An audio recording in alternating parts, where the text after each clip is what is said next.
పెద్దలు సూర్యనారాయణ గారు మాట్లాడుతున్నారు.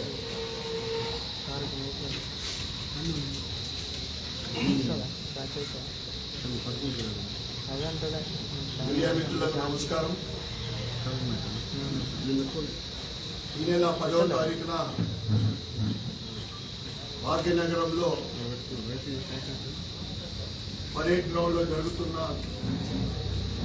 మనందరి ప్రీతమ నాయకుడు ప్రధానమంత్రి నరేంద్ర మోడీ గారి భారీ బహిరంగ సభ, దానికి సంబంధించి హైదరాబాద్లో ఈ ప్రెస్ మీట్లో పాల్గొంటున్న స్థానిక సహచర ఎమ్మెల్యే సోదరుడు పాయల్ శంకర్ గారికి, భారతీయ జనతా పార్టీ జిల్లా అధ్యక్షులు కమలానంద గారికి, స్టేజ్ మీద ఉన్న కౌన్సిలర్లు జోగు రవి గారికి, లాలా మున్నా గారికి, కృష్ణ యాదవ్ గారికి, శ్రీకాంత్ గారికి, సాయి గారికి మరియు భారతీయ జనతా పార్టీ నాయకులకు, కార్యకర్తలకు అందరికీ నా యొక్క నమస్కారం.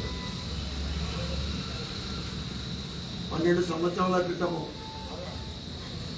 ప్రపంచంలో 11వ ఆర్థిక స్థానం ఉన్న భారతదేశం ఈరోజు 3వ స్థానం, ఒక నెలలోనే 2వ స్థానానికి ఎత్తుతా ఉంది. ఆర్థికంగా పటిష్టం. ఒకప్పుడు భాగ్యనగరంలో హైదరాబాద్ నడిబొడ్డున బాంబు పేలుళ్ళు, అదేవిధంగా బాంబేలో వందలాది మంది తాజ్మహల్ కావచ్చు, అక్కడ రైల్వే స్టేషన్లో కావచ్చు, వందలాది మంది ఉగ్రవాదుల దాడితోటి చనిపోతే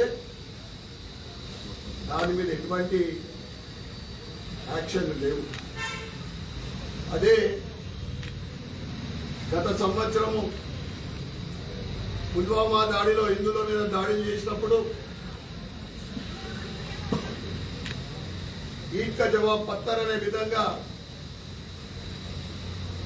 కేవలం 2 మహిళలే 21 నిమిషాల్లో పాకిస్తాన్లోని 9 ఉగ్రవాద స్థావరాలపైన దాడి చేసిన ఘనత నరేంద్ర మోడీ గారి పరిపాలన. ఇవన్నీ మనం చూస్తూ ఉన్నాం. 2047 వరకు భారతదేశాన్ని విశ్వగురు స్థానానికి తీసుకెళ్లడానికి నిరంతరం కృషి చేస్తున్న ప్రధానమంత్రి నరేంద్ర మోడీ గారు సబ్కా సాథ్, సబ్కా వికాస్, సబ్కా విశ్వాస్ అనే నినాదంతో అన్ని వర్గాల ప్రజలకు అభివృద్ధి ధ్యేయంగా భారతదేశం ముందుకు తీసుకెళ్తా ఉంది. ఈరోజు ప్రపంచంలో సుమారు 50 దేశాలలో యుద్ధ వాతావరణం, అనేక దేశాలలో ఆర్థిక మాంద్యం, అది స్థిరంగా అభివృద్ధి చెందుతుందంటే కేవలం భారతదేశం మాత్రమే ప్రపంచంలో. అది నరేంద్ర మోడీ గారు 12 సంవత్సరాలు 3 సార్లు ముఖ్యమంత్రి, ఆ తర్వాత 3 సార్లు ప్రధానమంత్రి. 3వసారి ప్రధానమంత్రి అయిన తర్వాత తెలంగాణకు 10వ తారీఖున రావడము, అంటే తెలంగాణ మీద ఎటువంటి ప్రత్యేకమైన దృష్టి ఉందో భవిష్యత్తులో దానికి సంకేతమే ఈ పర్యటన తెలియజేస్తా ఉన్నాను.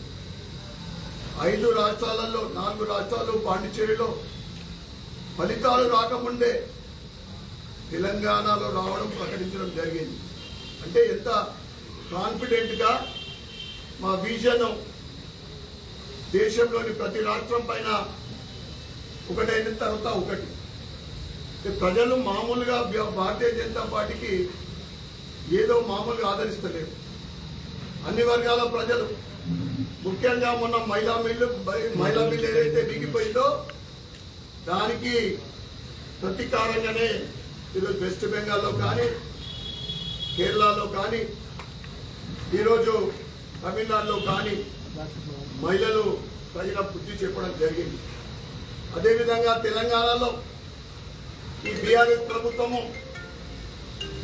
ఆర్థిక విధ్వంసం, దాంతోపాటు నిజాం పోగడతోటి పరిపాలించిన ఆ 9.5 సంవత్సరాల బీఆర్ఎస్ ప్రభుత్వానికి ప్రజలు తగిన బుద్ధి చెప్పి కాంగ్రెస్ గెలిపిస్తే ఇది అంతకు మించి ఈరోజు 2.5 సంవత్సరాల పరిపాలనలో ఈ కాంగ్రెస్ ప్రభుత్వం దేనికయ్యా అంటే కరప్షన్కు కమిషన్లకే పరిమితమైన ఈ కాంగ్రెస్ ప్రభుత్వానికి ప్రజలందరూ కూడా ఈ 6 గ్యారంటీలు ఇచ్చి 5 డిక్లరేషన్లు 400 హామీలు ఏ ఒక్కటి అమలు పరచక ఈరోజు టీఆర్ఎస్ ప్రభుత్వం అయితే 7 లక్షల కోట్ల అప్పులు చేసిందో ఈ కాంగ్రెస్ ప్రభుత్వం కేవలం 2.5 సంవత్సరాల్లో లోపే సుమారు 3,80,000 కోట్ల అప్పు చేసిన ఘనత ఈ కాంగ్రెస్ ప్రభుత్వానికి.